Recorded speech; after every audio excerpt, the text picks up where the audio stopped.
All right. Well, out of respect to everybody's time, we're going to go ahead and get started. Thank you for joining us for this week's edition of Fee Navigator's Fireside Chats, where we get together for about 20 to 30 minutes to stay connected, stay informed, and stay inspired about work that we're doing in the merchant services industry. So this week our topic is transparency. Transparency is an important topic in the merchant services industry, and we're actually going to approach that and explore that from a couple of different angles today. So before we get started, I am going to ask, as usual, if Ion and Ben, our two resident experts, would be willing to introduce themselves. So Ion, could you introduce yourself to the group and let them know what you do with Fee Navigator? Absolutely. My name is Ion Creation. I've been in the payments industry for 15 years. I am the co-founder of Fee Navigator. Thank you very much. And Ben? I'm Ben Schmink. I've been a business consultant / merchant services rep for 20 years. I'm doing what I can to build my portfolio and keep my merchants happy. And Fee Navigator has just been a really powerful tool to help me with that. Okay, great. Thank you so much. I do also see we have Don Keating today, who is part of the Fee Navigator marketing team. Hi, Don. He may be weighing in here and there. And welcome to everybody else, too. It's kind of nice to start seeing some repeating faces, starting to get to know your names. We appreciate you being us here every week. And with that, we'll go ahead and get started with our first question. So transparency, as we mentioned, can be approached from a number of different ways. And the first thing we want to talk about is transparency in terms of customer communications. So Ian and Ben, the first question I'm going to ask you is have you ever made a mistake with a client? I'm sure you have. We all have. Everybody makes mistakes. Have you ever made a mistake that you had to be transparent about? And how did you approach that conversation? I'm going to ask Ben first. I've never made a mistake, Kira, so I don't even like the tone of your voice, and the question's very accusing. No. So, I've made some crazy expensive mistakes. Actually, I just solved one 6 minutes ago where I accidentally put the billing information for a free device I was supposed to be paying for out of my pocket, and I put down the merchant's information on it. So he emailed me and said, hey, I thought this was supposed to be free. Why did I just pay $400? Extremely quickly, I sent him a credit for that full amount out of my own pocket, and it was received very gracefully. And I think it's funny with errors like that, if you're able to get on them and solve them. I think there's anecdotal evidence, and I think there's actual bona fide business math that shows that a problem like that solved quickly and to the merchant satisfaction actually deepens the relationship. And increases the retention efforts. Sometimes we think our problem merchants are the ones that are at the risk of leaving the fastest. But if you're able to show the merchant that you're paying attention, you make mistakes, you'll fix it and make things right, you'll have that client for life. Yeah, thank you. I think it's a great point about the speed at which we address mistakes. I know that's something that I struggle with because I'm a perfectionist. I don't like making mistakes. And so when I do make them, there's a little cringe factor. There's a tendency to maybe see how it goes, or you don't always necessarily want to get on that right away. So Ben, I think you make a great point that addressing it quickly and providing resolution, although maybe more uncomfortable in the moment, is really a big key to creating a longer lasting and a trusting relationship with that client. So thanks for that insight. Ion, I'm going to ask you the same question, a time where you maybe have made a mistake with a client or with an account, and how did you handle it? Wow, Kira. That's a tough question, and that takes some guts to be able to own your own mistake. So I have two examples. One example is from signing up a client when I started my career in merchant services 15 years ago, and I remember that the lady gave me a wrong account number, and then 2 days later, after I installed her account, she called me. She said, there's no money coming in my account. You know what's going on? So when I checked the bank, the check and the account information, she forgot to give me the last 2 digits of the account. And actually, that was not my mistake, but I owned the mistake. That's very important. So when you make mistakes, is to know how to begin and how to communicate the mistake, to be clear about the issue and how you can solve it quick. And then lastly, to know your objectives, how you handle the mistake, and like Ben said, really quick. And by the way, I have another mistake, really huge. That happened to me the last year being as a merchant rep, which was 4 years ago. And that's a huge mistake that happened to an experienced person like myself. I was keying in 20 basis points above the interchange, and by mistake, I keyed 2% above the interchange. So when the merchant got their first statement, actually before even they got the statement, their bank account got hit by $10,000 in fees. And when I discovered that, I basically didn't even call the customer. I went right to their door and say, hey, I'm sorry, I made a mistake. I accidentally forgot to put a zero and we charge you $10,000. I'll make sure you get your fees back in 2 days. And you have to deliver on that. And once we do that, you have that client for life. Guess I'm not the only one who did that, huh? Yeah, it's, you make a great point on it. Is, owning those mistakes is sometimes, uncomfortable, or it's hard to talk about or say about it, but great insights from you both. Before we go to another question, anybody else in the audience, either a tough conversation that you want to share that you handled, maybe we can all commiserate together a little bit, or just tips, tricks on handling those difficult conversations. Have you come across a tactic that works for you? So we'll just pause for a moment to see if anybody in the audience wants to weigh in.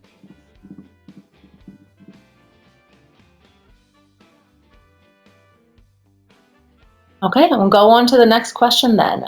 So again, staying on this topic of transparency this week, it's my understanding that nearly everybody in the merchant services industry claims transparency with their merchants, that their fees are the lowest, that you're definitely going to save them money.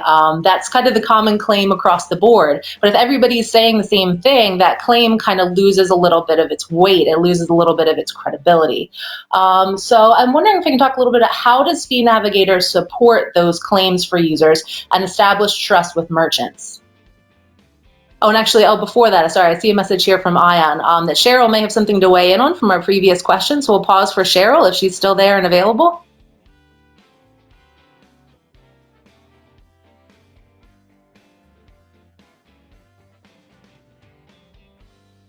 Okay, all right, we'll move forward then. So we'll move forward with that question. Maybe we'll be able to circle back later. If so, we will definitely do so. We love to hear from the audience. Just to quickly repeat that question, how does Fee Navigator help merchants or help users support those claims of transparency that they make?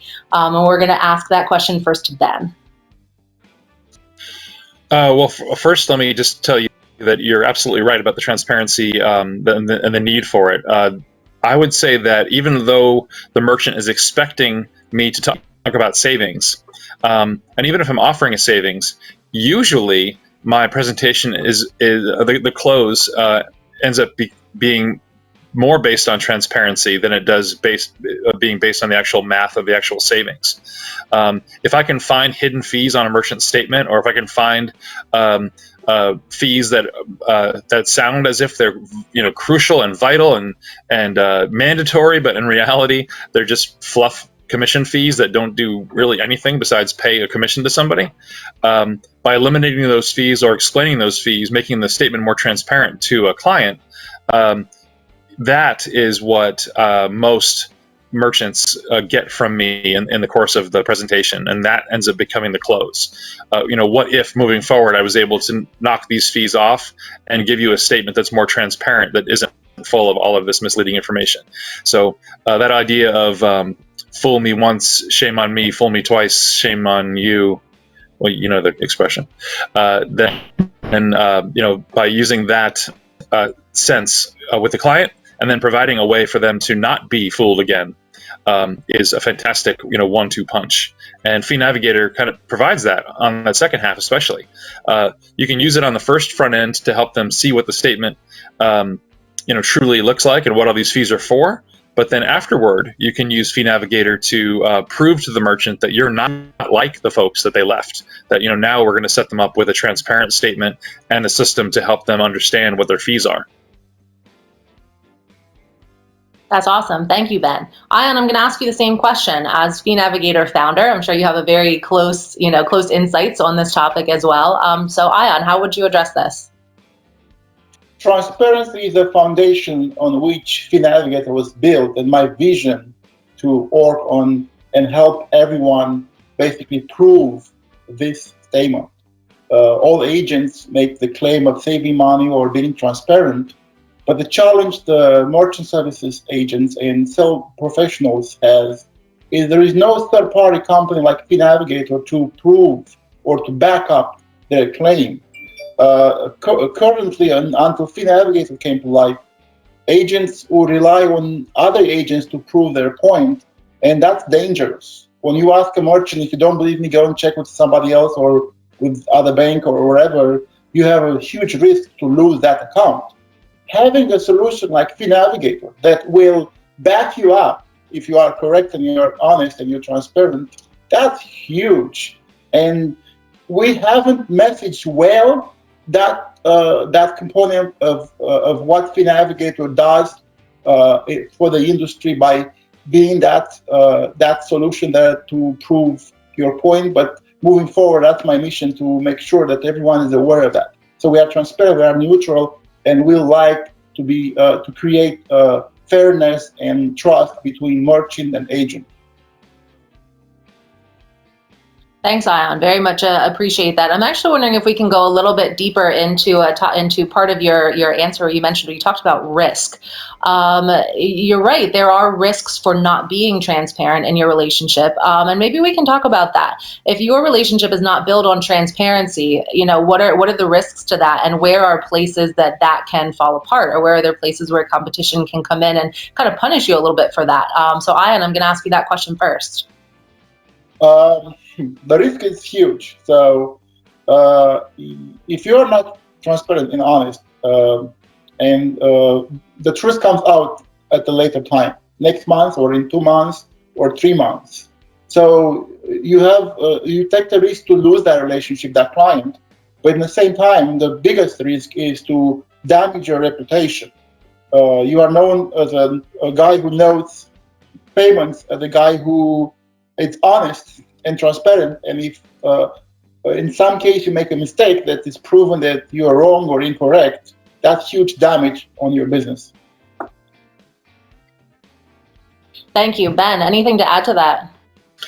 Yeah, it's one of the first things I learned, literally 2 decades ago was, a lie is like a time bomb. It might get you to the signature, it might get you through the install, it might get you through a statement cycle or two.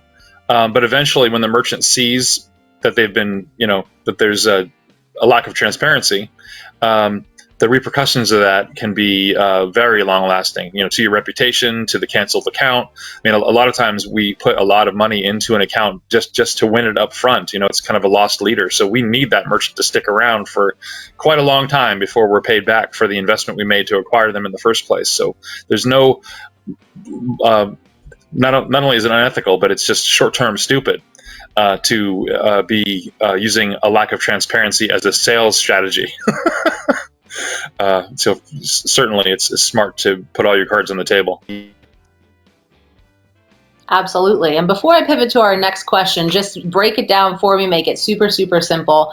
Like you're saying, you can use Fee Navigator to help build that trust. What specifically can you do? Would you take them and analyze statement? Would you, how would you use Fee Navigator's tools in a very specific way to help you build that trust? Ion, I'll ask you that question first. Absolutely. Fee Navigator is a tool that helps you bring clients in, basically help you close a client. But Fee Navigator is a tool that can help you keep the clients, and basically, after the fact, you go back and what you promised, you can show it's true by comparing the new current statement from you with a previous provider, or from a previous instance when the client complained about their fees and you went and made adjustments. So you can basically use Fee Navigator to compare statement A with statement B. Anytime, and that's an automated process that takes seconds, which normally will take time.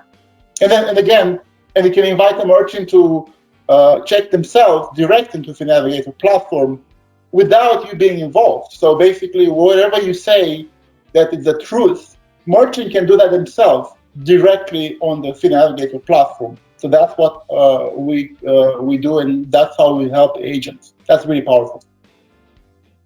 Perfect. Thank you. So you're saying you kind of lay out that A/B comparison. That's something that you can do in person. You can walk them through. You can show them the numbers. You can show them black and white. Or, you utilizing, your leads funnel. Everybody has a leads funnel and a link, and a place where merchants can come and drop that statement. You can also prompt them, if I'm hearing you correctly, hey, you can do your own research. Like, yes, I have these numbers. Yes, I'll share it with you. But if you want to check on your own, if you want to be sure, go to my link and drop in your statement and check it out, right? Absolutely. Yes. Cool. Ben, anything to add?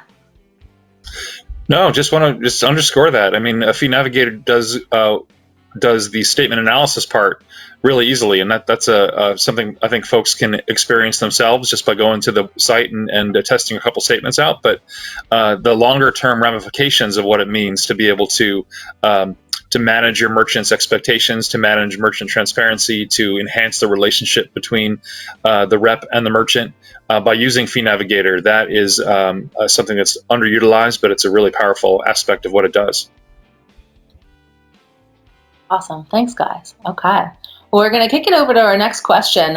We have 2 more for the day, maybe 3. We'll see how far we get. For the next question, we're going to, again, take transparency from another angle. We've talked about it kind of in 2 different ways. We've talked about communications. We've talked about, just the way that Fee Navigator can help you prove that in black and white. I also want to talk a little bit about the concept of social proof today. Social proof is very, very important out in the world. Those are your case studies. Those are your Google reviews. Those are your testimonials. Those are your ratings. Those are really, really important these days with the way that people interact with media and the way they interact with companies. I don't know. I know it's true for me. I think a lot of people would agree that if you're going to go try a restaurant for the first time, the first thing you're going to do is look at the reviews before you do anything else. So we're finding that to be true in multiple industries, not just with restaurants, but with multiple, companies, industries. People are looking for social proof that you are who you say you are and that you deliver on the claims that you make. So I'm wondering, Ian and Ben, if you can talk a little bit about the value of social proof in the merchant services industry and some ways to leverage those stories. We'll start with Ian.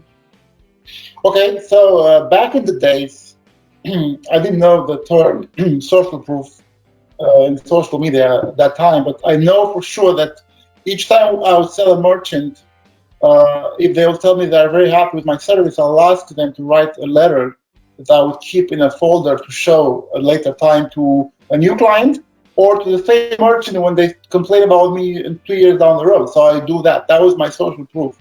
I used to do myself. But during these days, and actually after I left First Data in 2015, I started to build my LinkedIn network, which from 2015 until today, I have about 7,800 followers, a huge network of merchants and payments professionals that follows me, meaning if I post something of interest, I have usually 5,000 or 6,000 likes, which makes me really have a say in my network.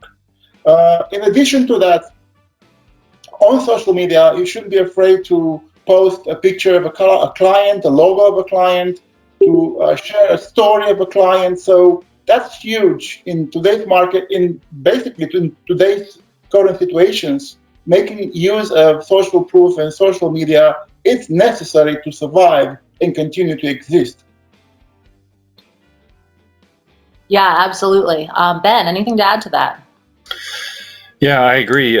Back in the good old days, I was known for setting up merchants with gift card programs, way back before there was any virtual anything, or barely even any e-commerce.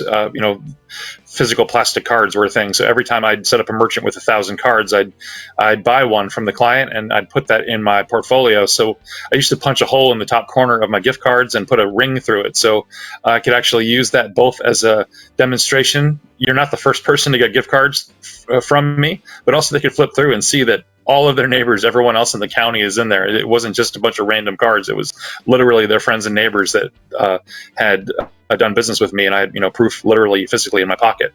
Now what I'm doing is I'm actually, hey, there we go. Pete Beckery has this exact same strategy. How cool is that? Nowadays, when I'm done with the install, the merchant starts to give me an unsolicited testimonial. I'll say, stop. I'll turn my phone on and I'd film it. I'd say, just go take that from the top. Give me 30 seconds of what what you were just saying, so I can put this on my phone. If anyone ever asks me, can they trust Ben Schmink and what he says, I'm going to play this for them so they can hear exactly what you just said on the day of your installation.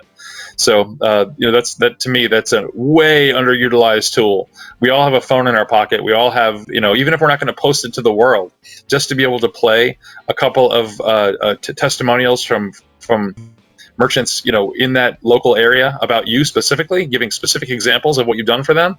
You can't beat that. Thanks, Ben. That's really cool. I would have never thought of that. And that's so neat that Pete had that same Rolodex of cards. That's really cool. Being in my early 30s and growing up with social media, I always first think, of course, Facebook, LinkedIn, Instagram. That's what we think first. But there are a lot of ways that you can leverage the social proof. And I appreciate you guys kind of sharing that. So before we go on to our next question, I'd like to ask if anybody else in the audience either has, anything to comment on about social proof, things that they found that worked for them, or just tactics, ideas. We'll just pause for a quick moment. I obviously stole this from you, Ben. It wasn't my idea. That's funny. I still have it. Actually, I have a goofy story, kind of a couple questions back. We're talking about transparency. I sent an email. Well, Ben Miles hired us all. I had a customer through the bank who the bank didn't like. The guy was just make sure he's not here. He was a pain in the something had happened between this merchant and the bank where the bank lost a bunch of money. He was a decent account for me and all that, just kind of tricky to deal with. Nice on the personal level, but business-wise, something happened. Ben Miles was my sales manager. I needed his help to resolve this. And in one of the emails to Ben Miles, I said, will you please resolve this? This guy's a pain in the ass. Somehow the merchant got that email. So I learned from there forward, never, ever, ever put something like that in an email. Always treat it like, your mother's going to be reading it or the merchant's going to, whatever. I remember that once. It only happened once because he responded like, what? What's going on here? I was going to say, anyway. I thought that merchant was your mother, Pete. Yeah, exactly. Get my mother out of this. Yeah. Yeah, that's an awesome story. You cannot say it often enough. You're right that, always watching, always being sensitive about what you put in writing. Because once you put it in writing, you can't take it back. It's a really good point. We'll pause for anybody else, either insights from a previous question or any other comments on social proof and its importance. Yeah, Don, go ahead. Yeah, I just wanted to kind of put everything together. Like they say, everybody assumes saving. So that's pretty much assumed that you're there because you're going to save them money in one way or another. So that doesn't really do much for them when you're saying you're going to save them money. So what you got to do is move forward past that. And the sales are actually made, like you guys have said, with trust and transparency. And that's where Fee Navigator comes in, because no other solution right now is that a third party can actually come through with a report as Fee Navigator does so quickly. And it's actually taken that and showing more of how you are what you say you're going to do. You're actually doing what you say you're going to do. And just that way right there is going to help customers just build more trust and transparency right off the bat. But to the next point with the social proofs, right now, like Kira said, my generation, your generation, and especially the younger generation, if there's nothing online from a company, they automatically are distrustful. You are an uphill battle right off the beginning because you don't have any social proofs. So that's so important. And the other thing, kind of what you said, Pete, is anything you put online has a lifetime of forever. So you do a video, you post something, you react quickly to a situation that you probably should have taken a couple breaths before you answered. And that could really damage your reputation, because the way that things can spread now on social media, you used to aggravate a customer and maybe other customers on the block might hear it, but now you aggravate a customer to a point where they actually post something negative, it could live forever, and anyone that ever looks up your name or your company name will see it. So you got to be really careful. Including your mother. That's right. Thank you, Don. Good insights. Good insights. Anybody else?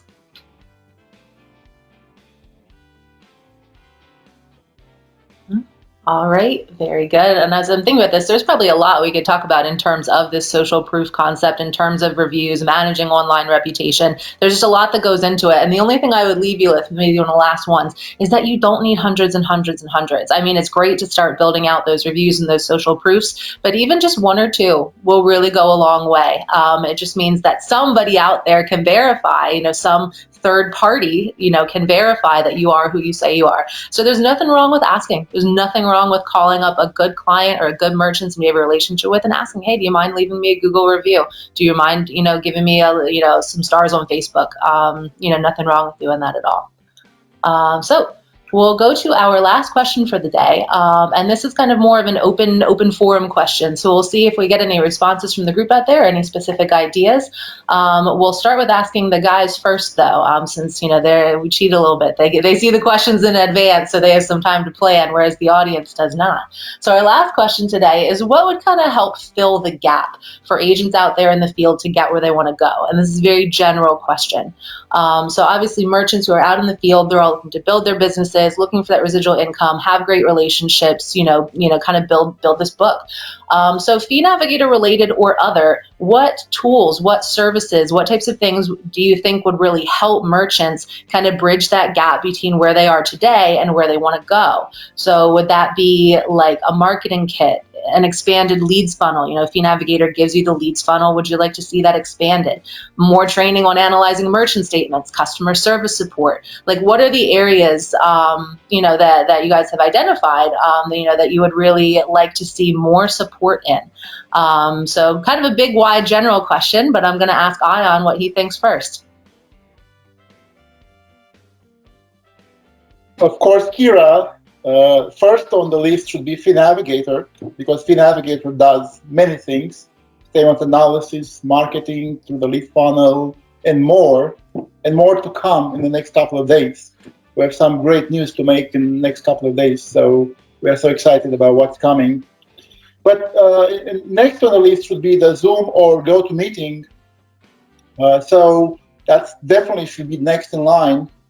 And then a CRM system, I think it's really important. Most of the independent agents probably don't use a CRM system, but having all the data in one place and be able to dig through the data digitally, it's so easy and keeps you organized. And I have another tip, actually. When I try to talk to someone and I like to schedule an appointment, I'm using actually a schedule a meeting link that I send the client picks time, and then instantly, automatically, an invite is sent, the meeting link is sent. So basically, it does the work for me. So that's really useful and helpful for anyone on the call to use. That's what I have. Thank you, Ion. Appreciate it. Ben, same question for you.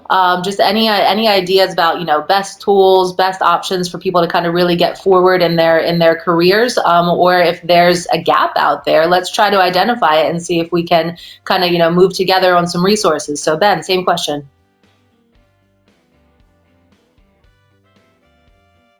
Oh, unless I might have lost him. I'm not sure I see him in the call. He may have actually dropped off.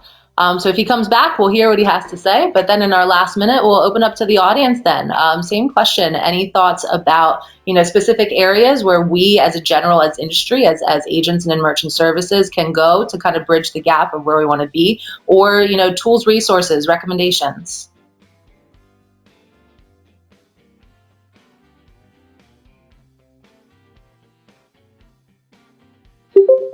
All right, then we will. We have Ben back. Ben, if you're here, you've got our last minute. We're at our last minute. I don't know if you heard the question. I'll just recap for you.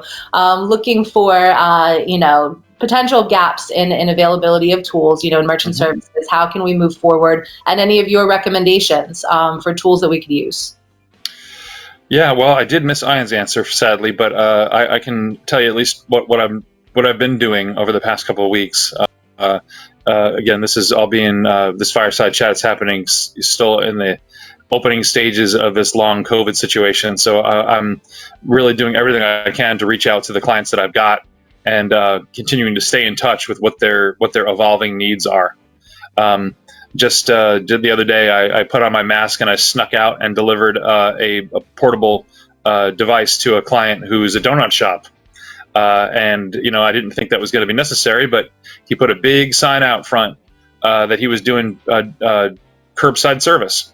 So he wanted folks to call in, and he was going to ring people up on the mobile device and run out to their windows and take payment and deliver their donuts and run back inside and answer the phone again. No e-commerce, just old school phone ringing off the hook and him ringing people up on this portable device and running back and forth. I just set him up with a several $1,000 point of sale system, which he has not used a single time, because as soon as I left his business, they locked his doors and wouldn't let anybody in it.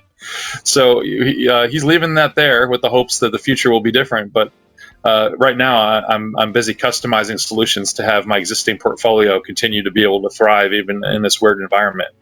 And again, that goes back to what we've all been saying. I think it's no surprise that the secret to success of a successful merchant rep is that relationship. And it starts and ends with transparency, but there's a lot of communication in between the beginning and being proactive to reach out to them with solutions and ideas that they may not have known existed to help them thrive.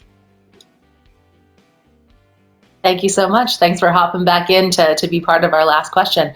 So we are just after 11:30, so we're going to wrap it up for today. Again, thank you to everybody for spending your time to be with us today, be part of the conversation, and just be supportive of each other and what's going on in merchant services. So we will see you next week at 11 o'clock on Wednesday. Everybody take care, stay safe, and we will see you soon.